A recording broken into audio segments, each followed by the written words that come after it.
Hello, I'm Philip Stoten. I'm at Apex 2023 and I'm joined by Mark Ogden on the ASMPT booth. Mark, great to see you. Good to see you again, Phil, and I'm really happy that we've got this great busy show going on today. I know, we're finally at shows again. It was 2020 last time I was here, and I think since then I haven't been able to get back in the country, but I think a few people got here last year.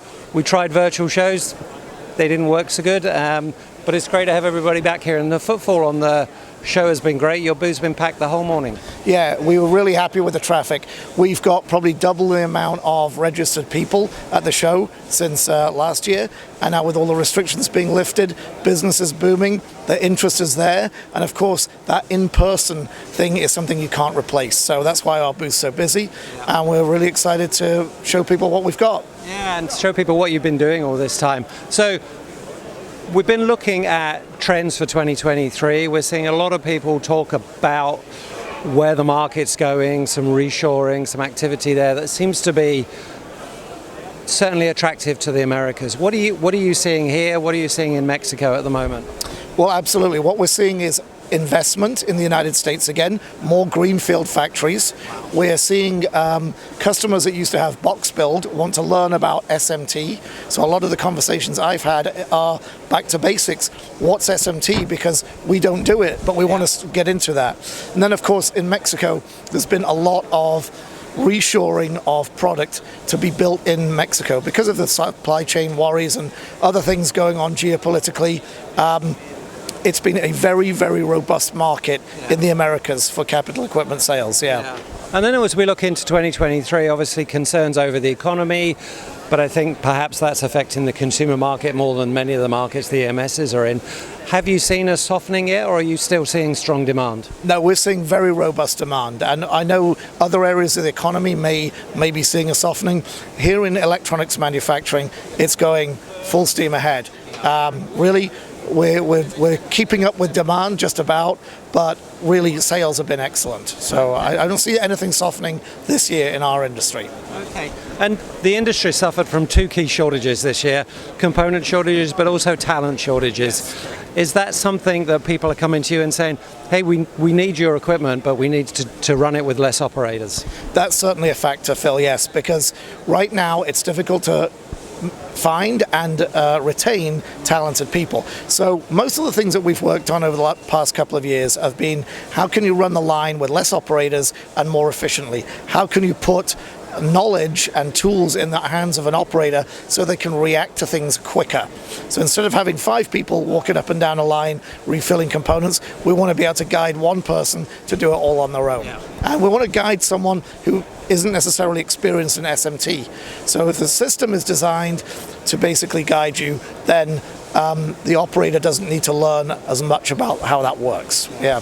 So when I look at it from a company point of view, you've built your reputation on these incredible machines that are super reliable, super accurate, very, very fast, very, very productive.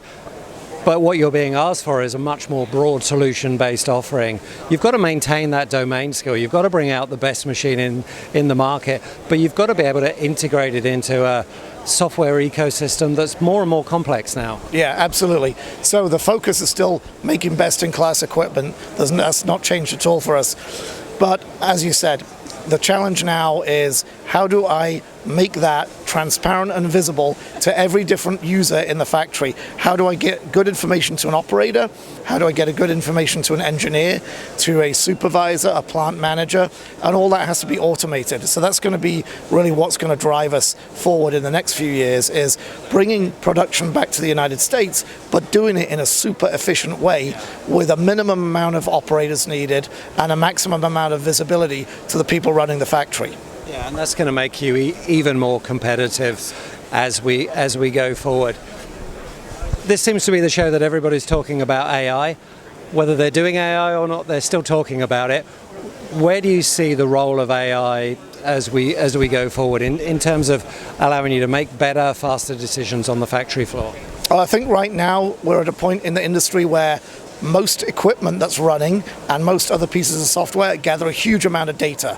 So this big data what do you do with it? If you can do clever things with that big data, it will not only tell you what's going on in the factory, it'll point you to how to fix that and how to run it better. So for me, the AI has got to be learning these correlations between this data stream and this data stream. If this is doing this, what's it going to affect on this? And so we're building a platform to enable us to do that. It's also going to take a lot of clever people to build applications around it to do those things that are going to make you more efficient and give you better throughput, better quality.